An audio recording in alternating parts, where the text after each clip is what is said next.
నమస్కారం. లక్ష్మి చెప్పే కథలకు స్వాగతం. వీణులతో వీక్షించటానికి సిద్ధం కండి. ప్రియ సఖులు, ఇప్పుడు మనం ప్రముఖ రచయిత శ్రీ అలపర్తి రామకృష్ణ గారు రచించిన మట్టి వాసన అనే నవలను ధారావాహికంగా విందామండి. ఈ నవల మార్చి 2025లో స్వాతి మాసపత్రికలో అనుబంధ నవలగా ప్రచురింపబడింది. ఇప్పుడు మొదటి భాగం వినేద్దామండి. వానకు తడిసి భూమి సువాసనలు వెదజల్లుతూ ఉంది. సంపంగిపల్లె మరీ చిన్న ఊరు కాదు, మేజర్ పంచాయతీ కాదు.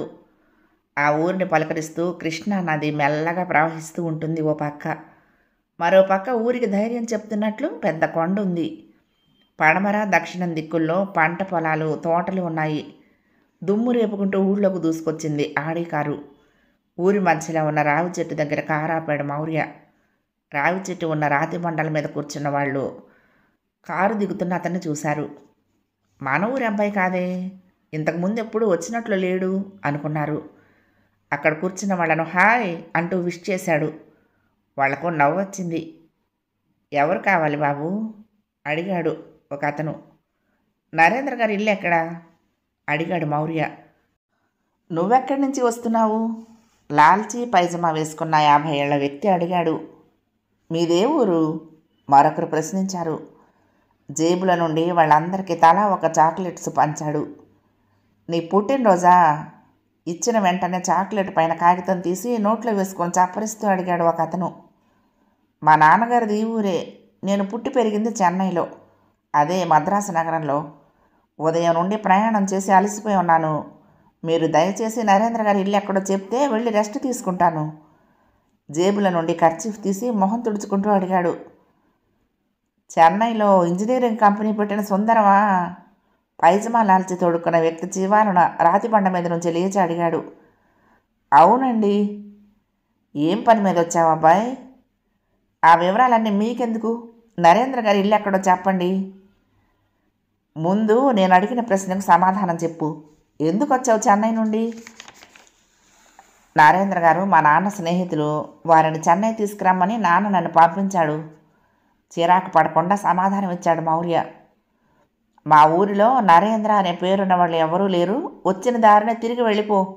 చీకటి పడితే కొండ పక్కన ఉన్న రోడ్డు మీద ప్రయాణం రిస్క్తో కూడుకున్నది, వెంటనే వెళ్ళు అనేసి అక్కడి నుండి వెళ్ళిపోయాడు పైజమా లాల్చి వ్యక్తి. ఆశ్చర్యం వేసింది మౌర్యకు. నాన్నది, అతని స్నేహితుడు నరేంద్రది ఈ ఊరే. నరేంద్ర అనే వ్యక్తి ఊళ్ళోనే లేడని చెప్తాడేమిటి? చదువుకున్న వ్యక్తిలా ఉన్నాడు.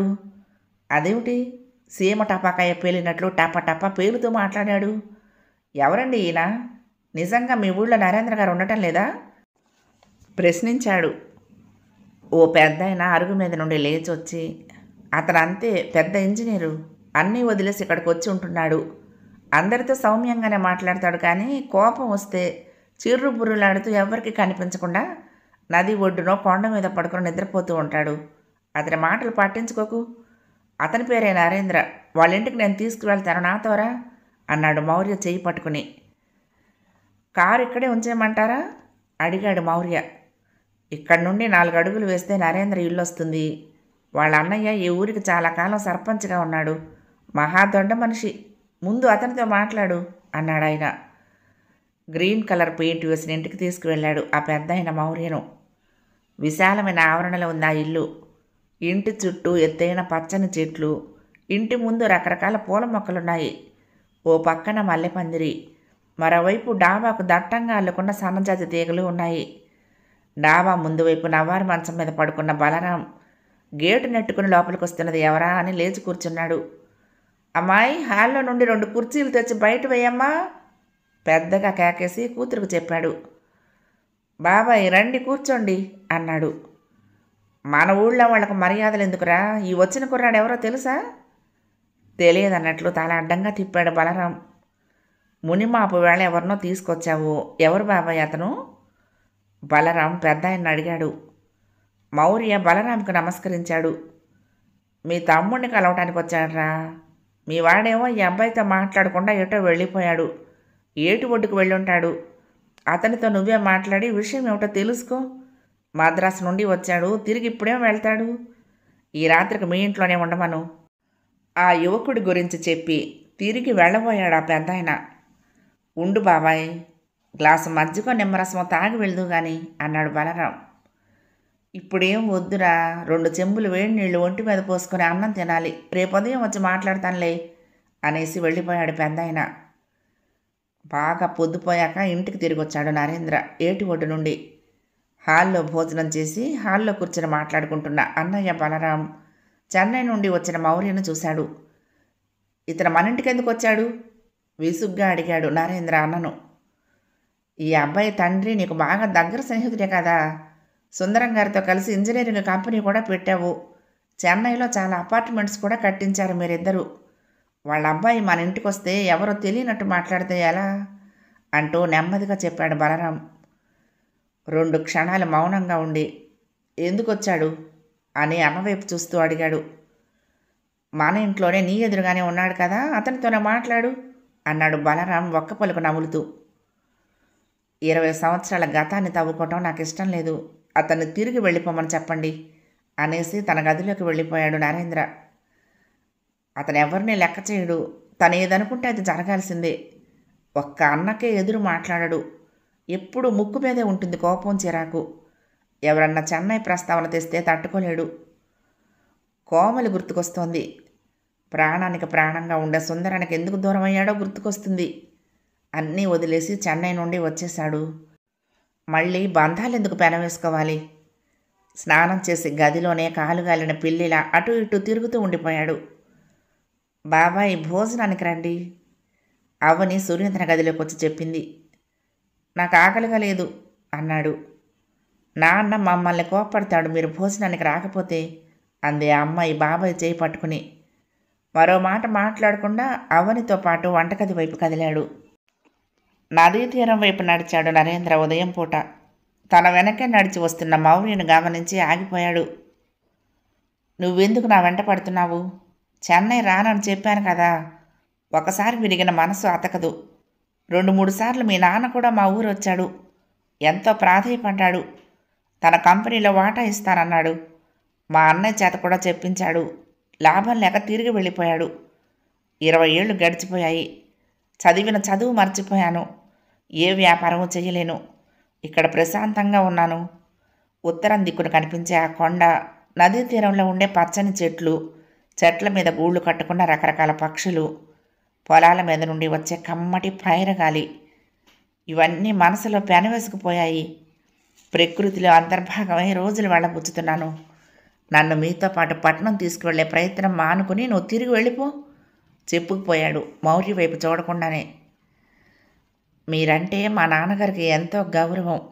మా కంపెనీలో సగం వాటా ఇప్పటికీ మీ పేరు మీదే ఉంది. 100 కోట్ల ఆస్తి ఏర్పడిందంటే మీరే కారణమని అందరికీ చెప్తూ ఉంటాడు. మీరు ఇక్కడికి వచ్చాక కొన్ని చెక్ బుక్కులు మీకు పంపించాడట. మీకు ఎంత కావాలంటే అంత వాడుకోమని స్పష్టంగా చెప్పాడట. మీరు ఒక్క పైసా కూడా డ్రా చేయలేదు. మీరు డబ్బుకి ఎప్పుడూ ప్రాధాన్యత ఇవ్వరని, స్నేహానికి విలువ ఇచ్చేవారని చెప్తూ ఉంటారు మా నాన్న. మౌర్య మాటలకు అడ్డొచ్చి, మీ ఆస్తి డబ్బులో నాకేం వాటా అవసరం లేదు. కంపెనీల్లో వ్యాపారాల్లో సర్వహక్కులు మీకే చెందేటట్లు డాక్యుమెంట్లు దస్తావేజుల మీద సంతకాలు పెడతాను. మీ నాన్నకు చెప్పాను. ఆ మాట మీదే ఇప్పటికే నిలబడతాను. ఎక్కడ సంతకాలు కావాలంటే అక్కడ పెడతాను. ఎవరితోనూ బంధాలు లేకుండా ప్రశాంతంగా బ్రతుకుతున్నాను. నాకు ఉన్న ఒకే ఒక బంధం మా అన్నయ్య. రాముడికి లక్ష్మణుడిలా చివరి శ్వాస వరకు తోడుంటాను. మా అన్నయ్య కూతుళ్ళు అవని సుప్రజ అంటే నాకు ప్రాణం అన్నాడు నరేంద్ర. మీ వాటా కింద వచ్చే డబ్బు మీ అన్నయ్య గారు అమ్మాయిలకి ఇవ్వచ్చు కదా అన్నాడు మౌర్య. నరేంద్ర ముఖం ఎర్రబడి కళ్ళు నిప్పులు కురిపించాయి.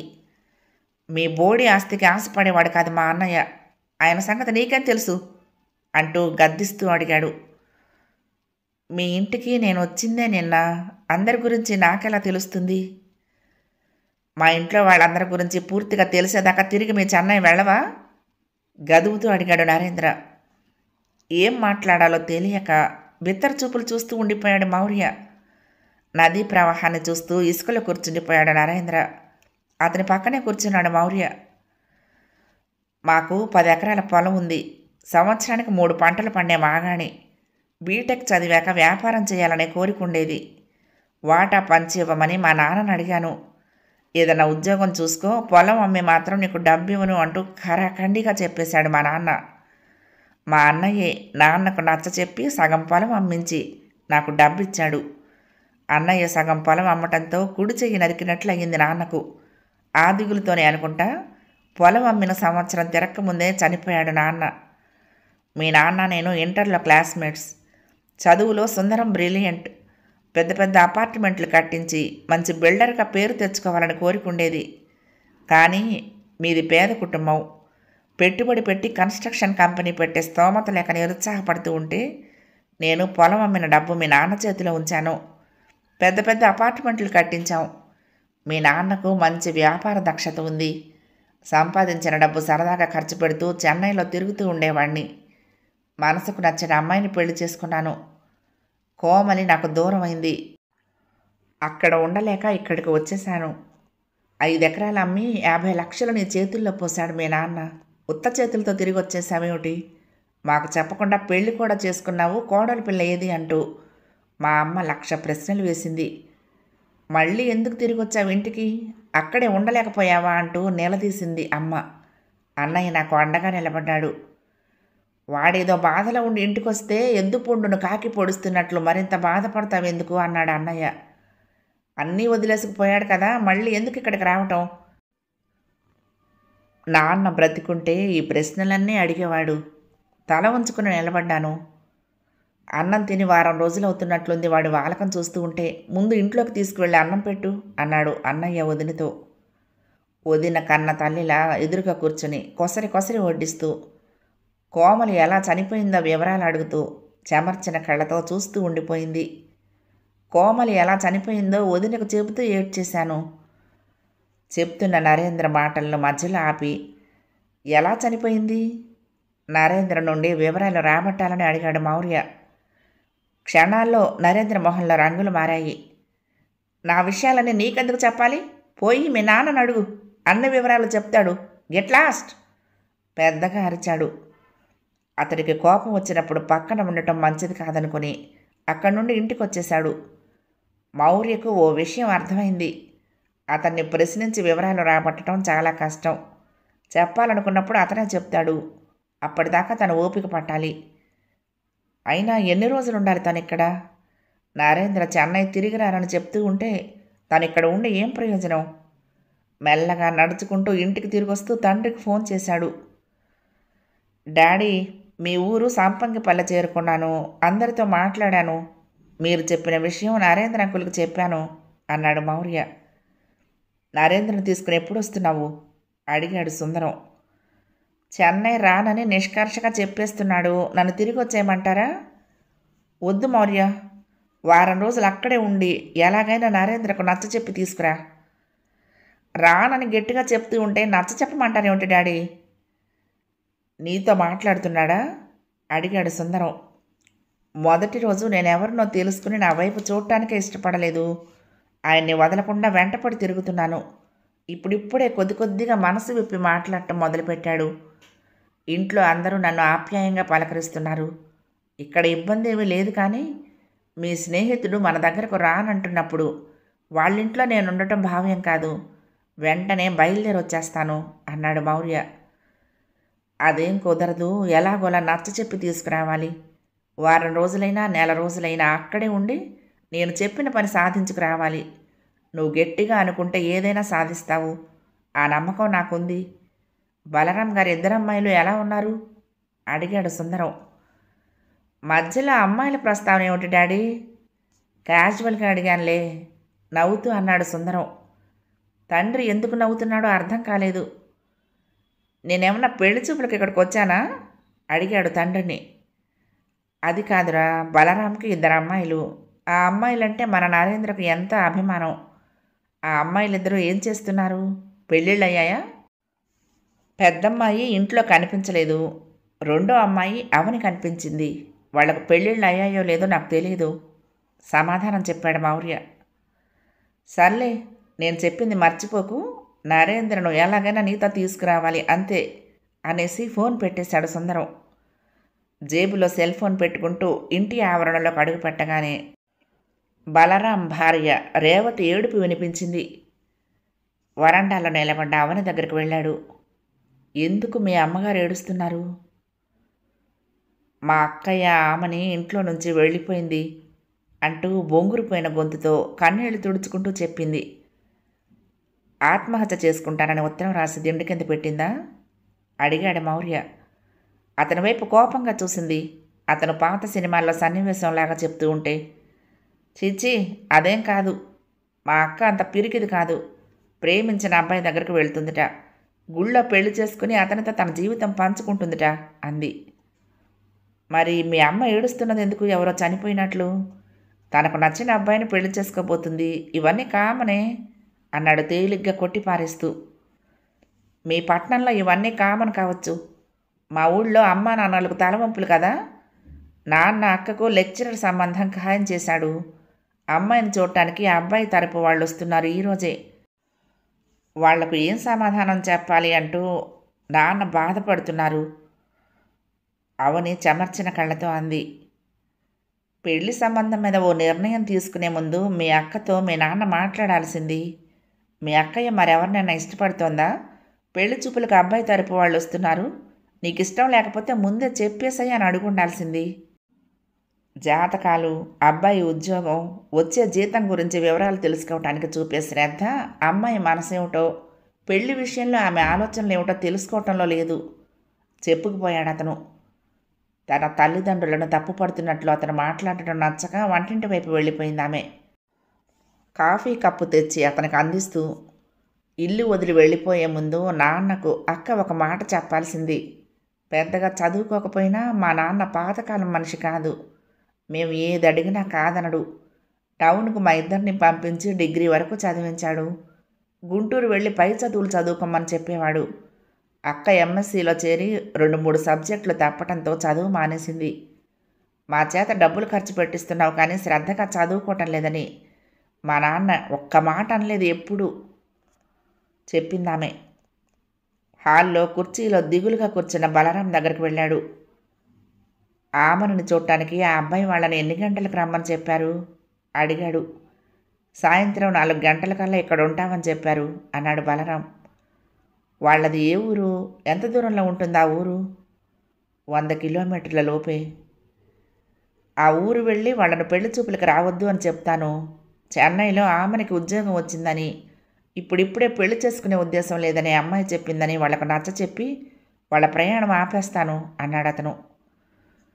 వాళ్ళ ఫోన్ నెంబర్ ఉంది. 2-3 సార్లు ఫోన్ చేశాను, లైన్ దొరకలేదు. అక్కడికి వెళ్ళి వ్యక్తిగతంగా కలిసి చెప్తేనే గౌరవంగా ఉంటుంది ఫోన్లో చెప్పడం కంటే అన్నాడు బలరాం. వెంటనే బయలుదేరండి, కారులో వెళ్దాం అన్నాడు మౌర్య చొరవగా. ఆమెను ఇల్లు విడిచి వెళ్ళిపోయిందని బాధపడుతూనే ఉన్నారు కానీ పెళ్లి చూపులకు వచ్చేవారిని ఇబ్బంది పెట్టకూడదన్న ఆలోచన వాళ్లకు తట్టలేదు. ఇంట్లో మనిషిలా మౌర్య చొరవ చూపించడం నచ్చింది అందరికీ. ఏటి ఒడ్డు నుండి ఇంటికి తిరిగొచ్చేదాకా ఆమెను ఇంట్లో నుండి వెళ్ళిపోయిందన్న సంగతి నరేంద్రకు తెలియదు. అన్నతో పాటు మౌర్య కారులో వెళ్ళాడని తెలుసుకుని కొంతమేరకు స్థిమితపడ్డా తనతో అన్ని విషయాలు చర్చించే ఆమెని ఓ అబ్బాయిని ప్రేమిస్తున్నానని, ఆ అబ్బాయిని తప్పితే మరొకరిని పెళ్లి చేసుకోనని చెప్పకపోవటం బాధ కలిగించింది. నీకేమన్నా మీ అక్కయ్య ప్రేమ వ్యవహారం తెలుసా? అవనిని అడిగాడు. తెలుసు అన్నట్లు తాలూపింది. తెలిస్తే మాకు ముందే చెప్పాల్సింది కదమ్మా. మీ నాన్న కానీ నేను కానీ మీ మనోగతానికి విరుద్ధంగా ప్రవర్తించమని మీ ఇద్దరికీ బాగా తెలుసు. ఊళ్ళో ఏ ఆడపిల్లకు ఇవ్వలేని స్వేచ్ఛ మీ ఇద్దరికీ ఉంది. మీ మాట మేము ఎప్పుడు కాదన్నాం? అన్నయ్య సంబంధం చూశాక ఇల్లు విడిచి వెళ్ళిపోవటం ఏమిటి? ఊళ్ళో నలుగురు ఏమనుకుంటారో అన్న విషయం పట్టించుకోము కానీ మీ అక్క భవిష్యత్తు ఎలా ఉంటుందోననే మా ఆందోళన చెప్పాడు నరేంద్ర. మీకు చెప్పకపోవటానికి బలమైన కారణమే ఉంది బాబాయ్ అంది అవని. ఆశ్చర్యంగా ఆమె వైపు చూశాడు. కాఫీ తీసుకుని వస్తాను. ఇంటి వెనక చెట్ల నీడలో కూర్చుని జరిగిందంతా మీకు వివరంగా చెప్తాను. నా దగ్గర అక్క ఏది దాచుకోకుండా చెప్పింది. ఇంటి వెనక వైపు ఆవరణలో బాదం చెట్టు నీడలో కాఫీ చప్పరిస్తూ అవని చెప్పేది శ్రద్ధగా వింటూ కూర్చున్నాడు నరేంద్ర. కాలేజీ బస్సులో వెళ్తూ ఉంటే కొత్తపాలెం స్టేజ్ దగ్గర ఎక్కేవాడు వర్షిత్. సీటు ఉన్నా కూర్చోకుండా ఆడపిల్లల సమీపంలో నిలబడేవాడు. మొదట్లో అతన్ని పట్టించుకోలేదు ఆమని. ఏదో ఒక పుస్తకం తిరగేస్తూ కూర్చునేది. అతని చూపులు తన మీదే ఉంటున్నాయని గమనించింది. చదువుకునే అమ్మాయిలు సెలయేటి చప్పుడులా గలగలా మాట్లాడేసుకుంటూ ఉండేవాళ్ళు. నవ్వుల సందడి అంతా వాళ్లదే. ఆడపిల్లలందరిలో కొండపల్లి బొమ్మల కుదురుగా ఉండే ఆమని అతడి మనసు దోచుకుంది. వర్షిత్ డిగ్రీ ఫైనల్ ఇయర్ చదువుతూ ఉండేవాడు. ఆమని సెకండ్ ఇయర్ బీఎస్సీ చదువుతూ ఉండేది. కాలేజీ బస్సులో ఎవరి గోల వాళ్లది. మగపిల్లలు ఎక్కడ పక్కన నిలబడి చేతులతో తాకాలని ప్రయత్నిస్తారోనని ఇద్దరు ఆడపిల్లల మధ్య కూర్చునేది. గూరాకుల మధ్య ఒదిగిన మొగ్గలా కనిపించేది. అతను తన క్లాస్మేట్ కుసుమతో ఎక్కువగా మాట్లాడుతూ ఉండేవాడు. మా వర్షిత్ అన్న చాలా నిదానం, బాగా చదువుతాడు, క్లాసులో ఎప్పుడూ ఫస్ట్, మాకు బాగా దగ్గర బంధువు, పేద కుటుంబం వాళ్ళది, వర్షిత్ తల్లిదండ్రులు కూలి పనులకు వెళ్తూ ఉంటారు అని అతని గురించి చెప్తూ ఉండేది. అతని గురించి మరిన్ని వివరాలు తెలుసుకోవాలనిపించేది ఆమెకి. డిగ్రీ పూర్తయ్యాక ఏం చేయాలనుకుంటున్నాడు? Post graduation చదవాలనుకుంటున్నాడా? ఒకరోజు ఆసక్తిగా అడిగింది కుసుమను. వర్షిత్ గురించి వివరాలు అడుగుతున్నావు, నీకు నచ్చాడా? నవ్వుతూ అడిగింది కుసుమ. ఆ ప్రశ్న ఆమనిలో తత్తరపాటుకు గురిచేసింది. మరొక విధంగా చెప్పాలంటే తీయని అలజడి రేపింది ఆమని మనసులో. నీతో మాట్లాడాలని ఉవ్విళ్ళూరుతూ ఉన్నాడు, నీకేం అభ్యంతరం లేకపోతే. కుసుమ చెప్పినప్పుడు మొదటిసారి సిగ్గుపడింది. అభ్యంతరం ఏముంటుంది? చాలామంది గర్ల్స్ బాయ్స్ మాట్లాడుకుంటూ ఉంటారుగా, నో ప్రాబ్లం, మాట్లాడమను అంది. వర్షిత్ అన్న చాలా మంచి అబ్బాయి, ఫ్రెండ్షిప్ చేయటంలో తప్పేమీ లేదు అంది కుసుమ. మంచి అబ్బాయి అంటున్నావు? బస్సులో ఎప్పుడూ ఆడపిల్లల దగ్గర నిలబడతాడు ఎందుకు? వెనక సీట్లలో ఖాళీ ఉన్నా కూర్చోడు అంది ఆమని. ఎందుకో చెప్పమంటావా? నీకోసమే. క్లాస్ రూమ్కి వెళ్తే నువ్వు కనిపించవు. మాది మీది ఒక ఊరు కాదు, ఏదో ఒక సమయంలో కనిపించడానికి. కాలేజీ బస్సు ఛార్జీ కట్టడానికి కూడా అతని దగ్గర డబ్బులు ఉండవు.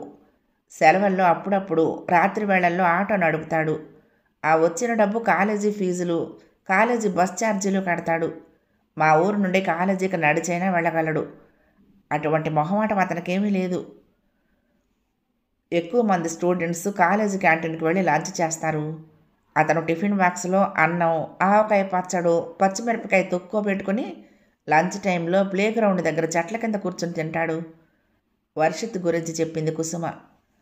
ఆమెకి కూడా అతని పక్కనే కూర్చుని లంచ్ చేయాలనిపించేది. చెల్లెలు అవని డిగ్రీ మొదటి సంవత్సరం. ఇద్దరికి కలిపి క్యారియర్ కట్టిస్తూ ఉంటుంది వాళ్ళ అమ్మ. తప్పనిసరిగా అవనితో కలిసే లంచ్ చేయాలి.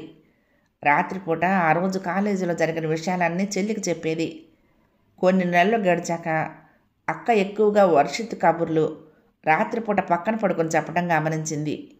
వాళ్ళిద్దరి మధ్య ప్రేమ చిగురించిందని, కాలేజీ క్యాంపస్లో ఓ పక్కన ఒకరినొకరు ఆనుకుని కూర్చుని కబుర్లు చెప్పుకోవటం కూడా చూసింది. అదేమంత ప్రత్యేక విషయంగా అనిపించలేదు అవనికి. కాలేజీ ఆవరణలో ఆమని వర్షిత్ ఓ పక్కకు వెళ్ళి గుసగుసలు చెప్పుకోవటం మొదలైంది. అతని చురుకైన చూపులు ఆమె వక్షస్థలం చేరుకొని ఎదలోతుల్లోకి పాకిపోయాయి. కాలేజీ ఎగ్గొట్టి అతనితో కలిసి సినిమాకి వెళ్ళాలని, రష్ తక్కువ ఉన్న సినిమా థియేటర్లో ఓ మూల సీట్లో కూర్చుని అతని మీదకు ఒరిగిపోవాలనే కోరికలు మొదలయ్యాయి. Studies first, love affairs secondary అనేవాడు నవ్వుతూ. అతనంటే మరింత ఆకర్షణ పెరిగింది. సెలవుల్లో అతన్ని ఎలా కలవాలి? అతన్ని చూడకుండా ఉండగలదా? తనకు సెల్ ఫోన్ ఉంది, అతనికి లేదు. అందరి చేతుల్లో ఫోన్లు ఉంటున్నాయి. సోషల్ మీడియాలో ఈరోజు ఏది ట్రెండింగ్లో ఉందా అని ఆతృతగా చూస్తూ ఉంటారు. నువ్వు కూడా సెల్ ఫోన్ కొనుక్కో అంది. గంటల కొద్దీ ఫోన్లో మాట్లాడుతూ టైం వేస్ట్ చేయటం నాకు ఇష్టం ఉండదు. పుస్తకాలు చదవటమే నాకున్న పిచ్చి. 100 సంవత్సరాలు ఫోన్లు లేకుండానే గడిపేశాం కదా. ఎదుట నిలబడి మనసు విప్పి మాట్లాడటమే నాకు నచ్చుతుంది అన్నాడు. సెలవుల్లో మనిద్దరం ఎలా మాట్లాడుకుంటాము? నువ్వొక ఊరు, నేనొక ఊరు. ఫోన్ ఉంటే నువ్వెప్పుడైనా నాతో మాట్లాడొచ్చు. నీ దగ్గర డబ్బులు లేకపోతే నేను ఇస్తాను, కొనుక్కో. ఆమెను దగ్గర డబ్బు తీసుకుని ఫోన్ కొనుక్కోవటం నామోషిగా అనిపించింది అతనికి. వద్దు, 2-3 రోజుల్లో ఫోన్ కొనుక్కుంటాను అన్నాడు. కాలేజీ ఆవరణలో వాళ్ళిద్దరూ ఏదో ఒక విషయంపై చర్చించుకుంటూ ఉండటం, గంటకు పైగా ఒకే చోట నిలబడటం అవని గమనించింది చాలాసార్లు. మీరిద్దరూ ఎప్పుడూ చెవులు కొరుక్కుంటూ మాట్లాడుకుంటూ ఉంటారు, ఏముంటాయి అంతసేపు మాట్లాడుకోవటానికి అనేది అక్కతో. నువ్వు చిన్నపిల్లవు, 2 ఏళ్ళు పోయాక ఎవరితోనో ఒకరితో ప్రేమలో పడతావు. అప్పుడు మాలాగే పరిసరాలు మర్చిపోయి మాట్లాడుకుంటారు. ఆ స్వీట్ నథింగ్స్ ఇద్దరి మధ్య ఆత్మీయతను పెంచుతాయి అంటూ నవ్వుతూ చెప్పేది చెల్లెలికి. ఒకరోజు రాత్రిపూట అవని పక్కలో దూరి, వర్షిత్ మహామూడి, ఆవేశం ఎక్కువ, ఆలోచన తక్కువ, చెడు అలవాట్లు లేవు, కల్మషం లేని మనిషి, కానీ అనవసరంగా ఆవేశపడిపోతాడు అంది ఆమని. వాళ్ళిద్దరి మధ్య ఏ సంభాషణ జరిగినా చెల్లెలకు చెప్పాల్సిందే. అవనికి కూడా ఆ కబుర్లంటే ఇష్టమే. సాయంత్రం హోటల్కి వెళ్ళాము. హోటల్కి ముందు ఒక అతను కారు దిగి హోటల్ ముందు గుమిగూడిన కుక్కలకు బిస్కెట్ ముక్కలు వేసి వెదజల్లుతున్నాడు. ఆ కుక్కలు తోకలాడించుకుంటూ ఆ బిస్కెట్లు తింటున్నాయి. ఓ అమ్మాయి పసిబిడ్డను ఎత్తుకొని కారు దగ్గరకు వచ్చి అతన్ని దానం అడిగింది. ఆ అమ్మాయిని కసురుకున్నాడు అతను.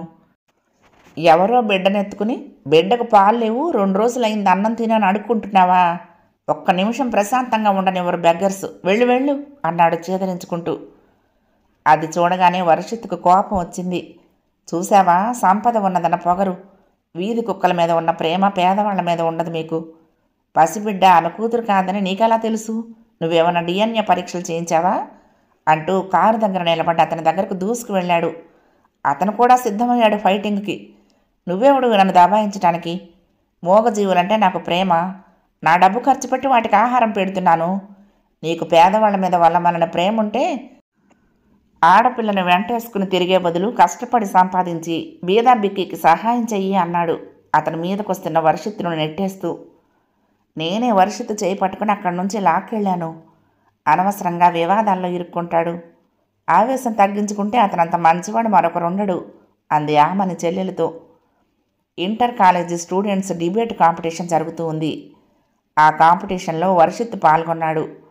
ఆవేశంగా అతను మాట్లాడుతూ ఉంటే స్టూడెంట్స్ చప్పట్లు చరుస్తూ అతన్ని ఉత్సాహపరుస్తున్నారు. ఫ్రెండ్స్, ఈ కాలేజీ చదువుల మీద నాకు నమ్మకం లేదు. చదువులు పూర్తి చేసి బయటకు వస్తే ఉద్యోగాలు దొరకటం లేదు. పుట్టగొడుగుల్లా ఇంజనీరింగ్ కాలేజీలు పుట్టుకొస్తున్నాయి.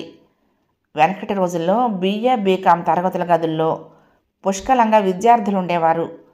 ఆ చదువులకు ఉద్యోగాలు రావటం లేదని ఇంజనీరింగ్ కాలేజీల్లో అప్పులు చేసి మరీ చదువుతున్నారు. చదువు పూర్తి చేశాక ఉద్యోగం రాకపోవటం ఒక సమస్య అయితే, చేసిన అప్పులు తీర్చలేక తల్లిదండ్రులు ఆత్మహత్యలకు పాల్పడుతున్నారు. ఇదే సబ్జెక్టు మీద ఎప్పుడో భమిడిపాటి రాధాకృష్ణ వాపస్ అనే నాటకం రాశాడు. ఓ కుర్రాడు డిగ్రీ చదివి ఉద్యోగం రాకపోయేసరికి తను చదివిన కాలేజీ ప్రిన్సిపాల్, లెక్చరర్స్ని గద్దించి అడుగుతాడు కాలేజీకి తను కట్టిన ఫీజులు తిరిగి చేయమని. నాలో కూడా అదే ఆవేశం ఉంది. డిగ్రీ పూర్తి చేశాక నాకు ఉద్యోగం రాకపోతే ఈ కాలేజీ యాజమాన్యాన్ని, లెక్చరర్స్ని నిలదీస్తాను. మీరు చెప్పిన చదువు ఎందుకు పనికిరాదని. ఉపన్యాసాన్ని ముగించాడు వర్షిత్. కాలేజీ ప్రిన్సిపాల్ అతన్ని మందలించాడు. అంత ఆవేశం పనికిరాదు బాబు. చదువు కేవలం పునాది మాత్రమే. భవనం కట్టుకోవలసింది నువ్వే. నీలో ఆ కృషి, పట్టుదల కొరవడితే చదువు చెప్పిన అధ్యాపకులు బాధ్యులు ఎందుకు అవుతారు అంటూ అతన్ని సముదాయించాడు.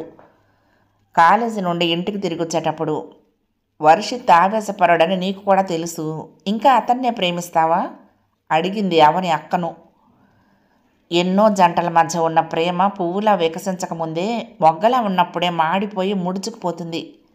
దానికి కారణం ప్రేమికులు తమ మనసులోని భావాలను అవతలి వారికి సరిగ్గా కమ్యూనికేట్ చేయలేకపోవటమే. ప్రేమ వ్యవహారం పెద్దవాళ్లకు తెలిస్తే ఊరుకోరని భయపడిపోయి చిగురులు తొడిగిన ప్రేమను తుంచేస్తారు. మరికొందరు చీడ పురుగుల్లా మొగ్గగా ఉన్నప్పుడే లేలేత రేకుల్లో దూరి ప్రేమికుల మధ్య అపోహ సృష్టించి అగాధం సృష్టిస్తారు. వర్షిత్ మనసు నాకు తెలుసు. నా గురించి అతనికి తెలుసు. అతని కళ్ళల్లో కదలాడే అనురాగం చూసి మురిసిపోతూ ఉంటాను. మమ్మల్ని ఎవ్వరూ విడదీయలేరు స్పష్టంగా చెప్పేసింది ఆమని. అతని గురించి మాట్లాడేటప్పుడు పదే పదే నవ్వుతూ ఉంటుంది. ఎంతో అందంగా ఆమె బుగ్గల్లో సొట్టలు ఏర్పడేవి. అక్క ముఖం ఎప్పుడూ అలా అందంగా మెరిసిపోతూ ఉండాలని అవని కోరుకునేది. వర్షిత్ డిగ్రీ పూర్తి చేశాడు. ఉద్యోగ ప్రయత్నాలు చేస్తూనే ఉన్నాడు. నువ్వు ఆటో నడుపుతున్నావని, హోటల్లో సర్వర్గా పనిచేస్తున్నావని ఎవరన్నా చెప్తున్నప్పుడు నా మనసు తల్లడిల్లిపోతూ ఉంది అంది ఆమని వర్షిత్తో ఒకరోజు. నేను దొంగతనం చేస్తే తప్పు, ఆడపిల్లల్ని ఏడిపిస్తే తప్పు, కానీ ఉద్యోగం దొరికే వరకు కష్టపడి పనిచేస్తే నువ్వు బాధపడాల్సిన అవసరమే ఉంది అని సమాధానం ఇచ్చాడు అతను. అతని మనోబలానికి ముగ్ధురాలైంది ఆమని. మనకు మంచి రోజులు వస్తాయి. ఎన్ని సమస్యలు ఎదురైనా ధైర్యంగా ఎదురు నిలిచి పోరాడాలి. త్వరలోనే నాకు వరుణ్ మోటార్స్ వాళ్ళు ఉద్యోగం ఇస్తామన్నారు.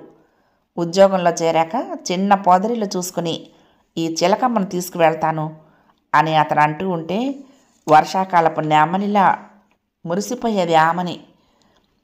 అప్పటి వరకు ఆమని చెప్తున్నది శ్రద్ధగా వింటున్న నరేంద్ర మనసులో మెదిలిన ప్రశ్నను అడగకుండా ఉండలేకపోయాడు. వర్షిత్ గురించి నువ్వు చెప్తున్నది బాగానే ఉంది. కుర్రాడు మంచివాడే. ఆస్తి లేకపోవచ్చు. మాకు చెప్తే నిరభ్యంతరంగా వాళ్ళిద్దరి పెళ్లి ఘనంగా చేసేవాళ్ళం కదా. మాకెందుకు చెప్పలేదు? ఇద్దరు ప్రేమికులను విడదీసే అనాగరికులం కాదు కదా మేము అన్నాడు నరేంద్ర. అవని కొద్ది క్షణాలు మౌనంగా ఉండిపోయింది. అసలు విషయం అప్పుడు బయట పెట్టింది. ఆమని తనకు చెప్పిన విషయాలన్నీ పూసగుచ్చినట్లు బాబాయికి చెప్పడం మొదలుపెట్టింది. మొదటి భాగం సమాప్తం. ప్రియ సఖులు, ఈ కథ మీకు నచ్చితే తప్పకుండా లైక్ చేయండి, షేర్ చేయండి, కామెంట్ చేయండి, సబ్స్క్రైబ్ చేసుకుని నన్ను ఎంకరేజ్ చేయండి. ఉంటానండి. ప్రేమతో లక్ష్మి, కృష్ణాతీరం దుర్గమ్మ సన్నిధానం. నమస్తే.